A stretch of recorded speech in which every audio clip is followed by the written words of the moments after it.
Tu mets un peu de lumière. Non, je mets.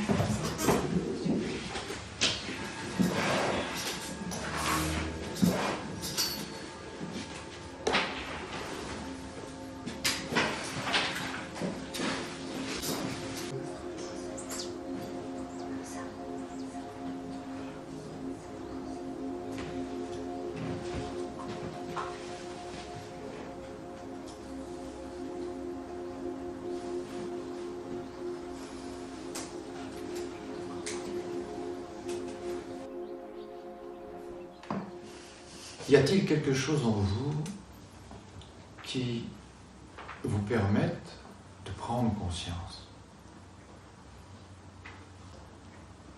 de ce que vous voulez? Y a-t-il quelque chose en vous qui pourrait mettre un peu de lumière dans votre colère?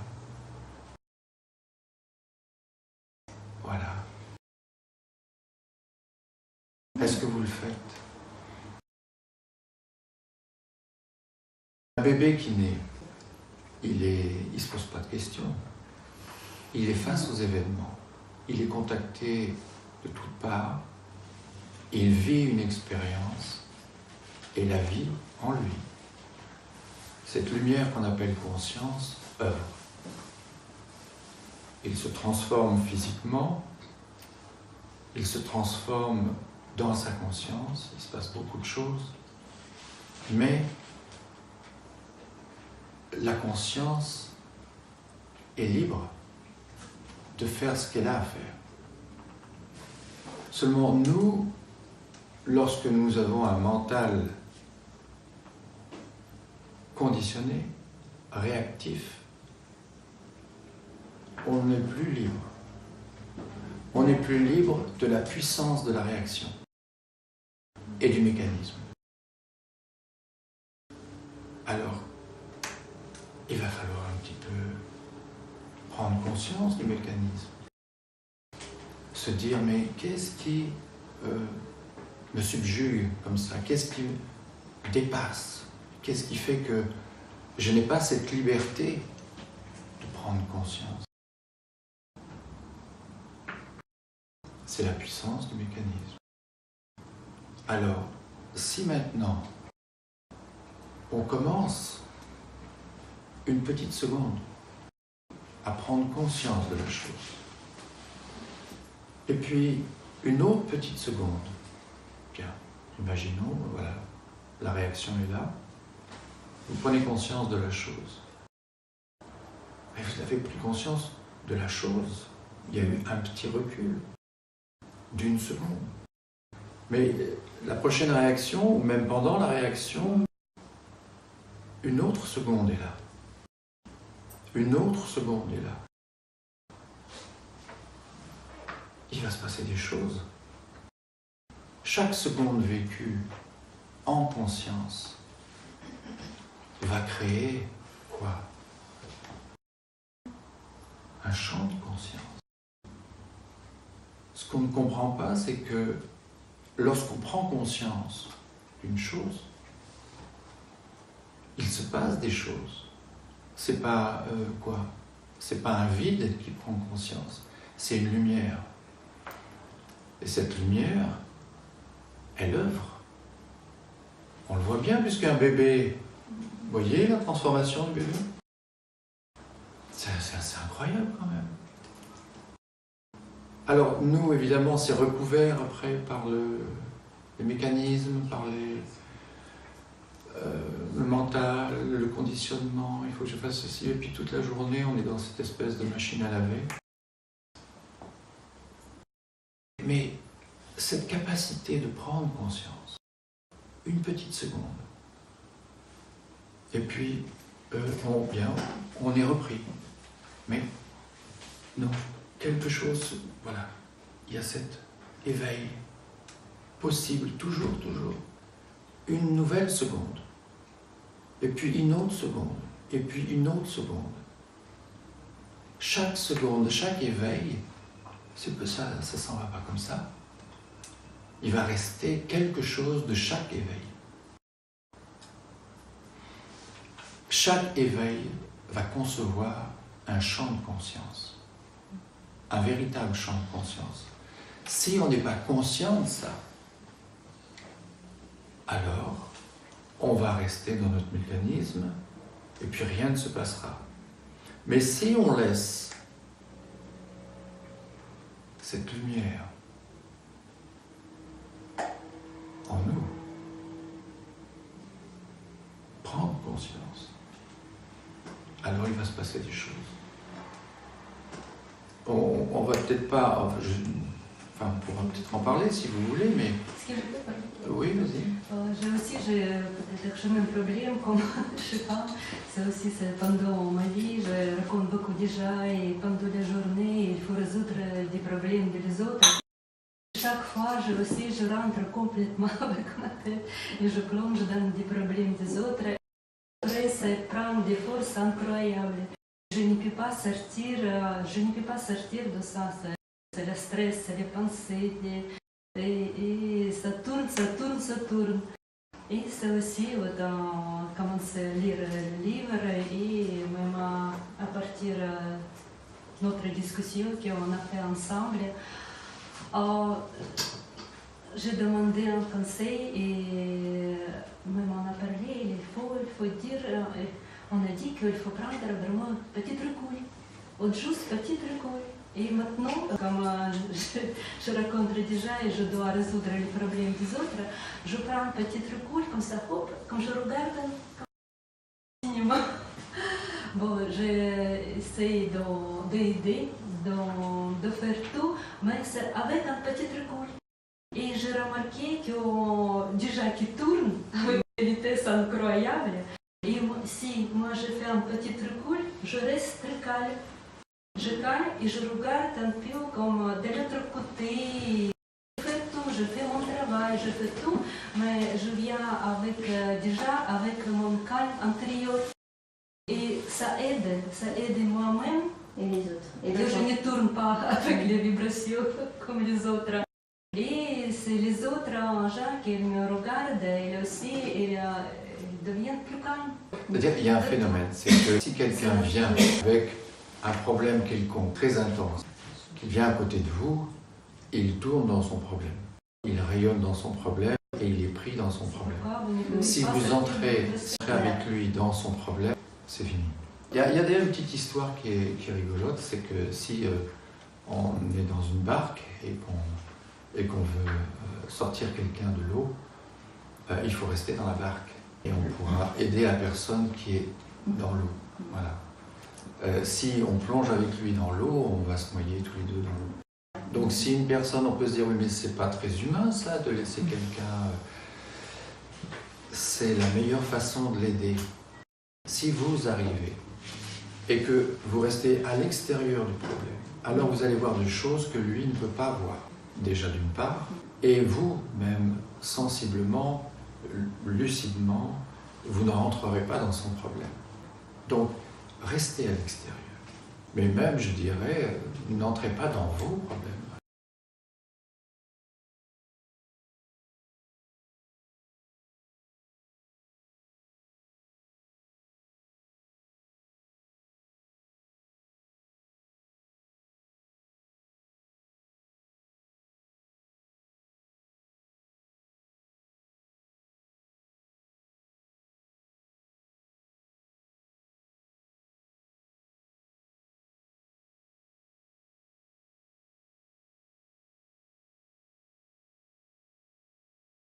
Vous savez pourquoi? Parce que vous croyez en votre mental. Solutionner un problème, c'est pas sortir du problème. C'est au contraire, même je dirais, s'enfoncer un peu plus dans son problème. Plus on va apprendre à prendre conscience, apprendre à regarder, et plus on va devenir le témoin de notre vie, le témoin silencieux. Il y a tout dans ce témoin. Il y a l'amour, il y a la lumière, il y a une présence incroyable. Mais pour ça, il faut que le mental... Il ne faut plus croire à votre mental. Et c'est difficile. Mais si maintenant on comprend la nature du mental, si on se dit, mais maintenant, je veux bien, on me dit qu'il ne faut pas croire dans le mental. Moi, je veux bien. Mais qui me prouve que je n'ai pas à croire à mon mental? Mais il faut découvrir sa nature, il faut découvrir ce qu'il est. Alors,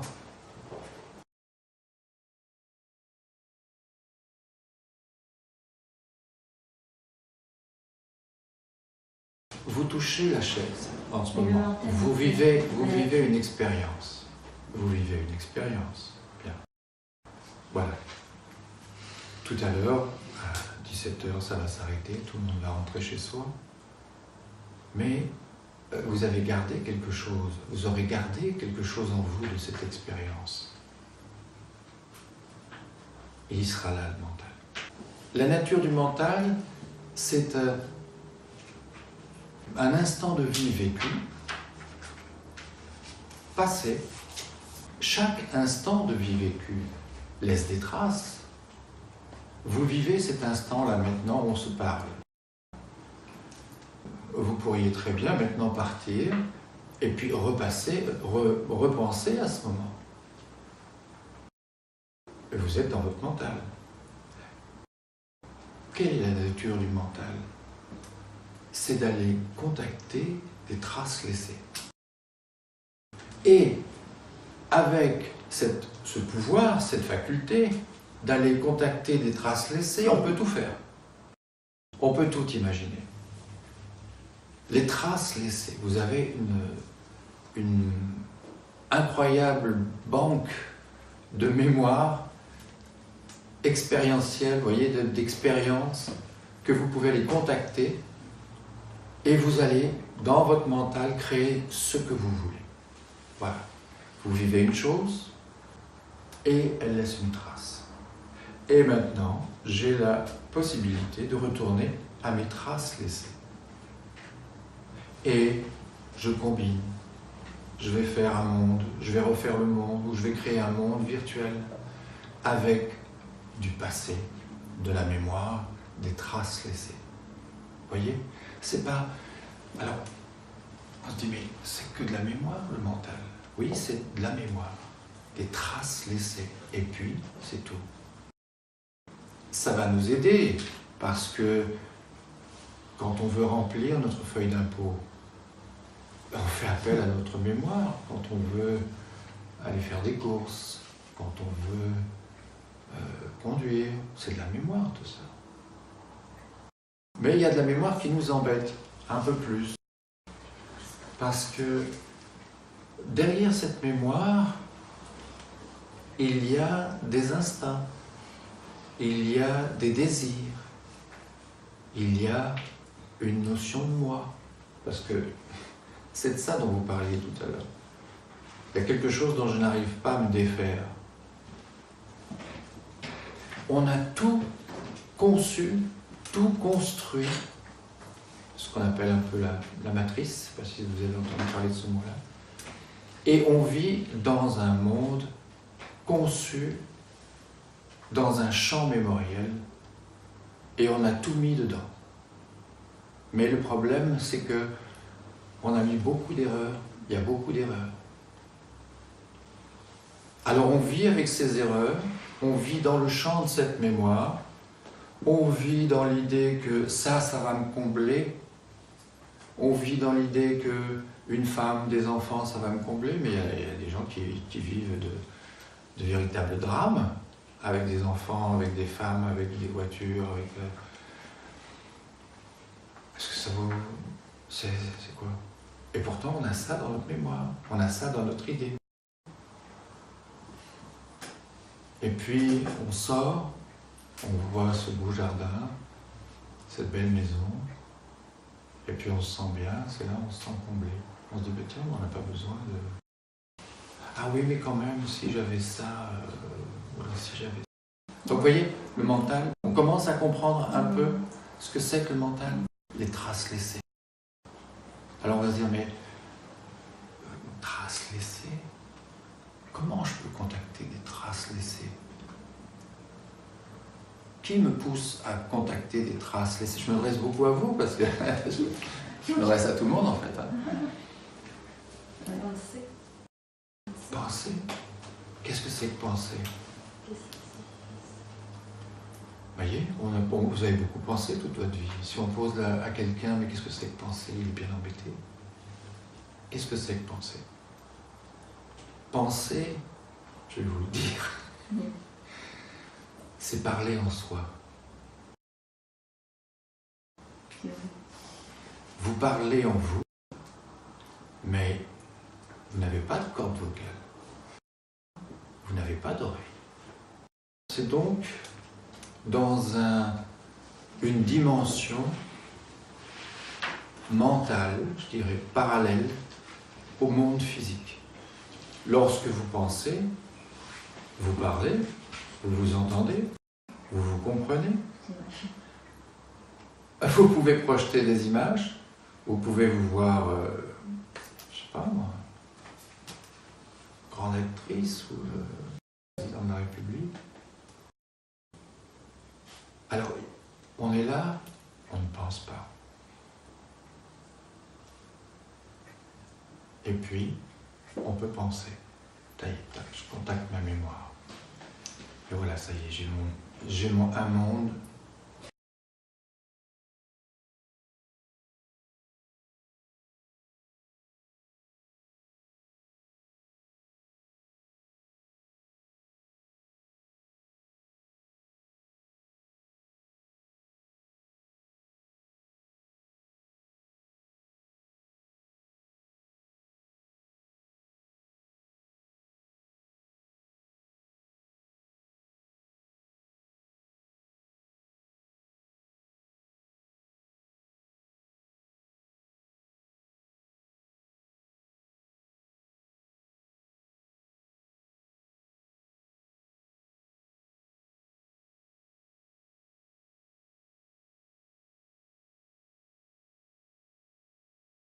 Comment sommes-nous partagés?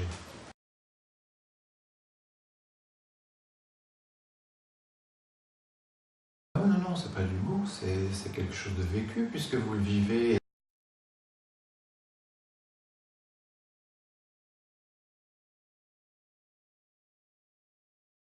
Ben, c'est une notion, déjà, de moi isolé et de l'autre.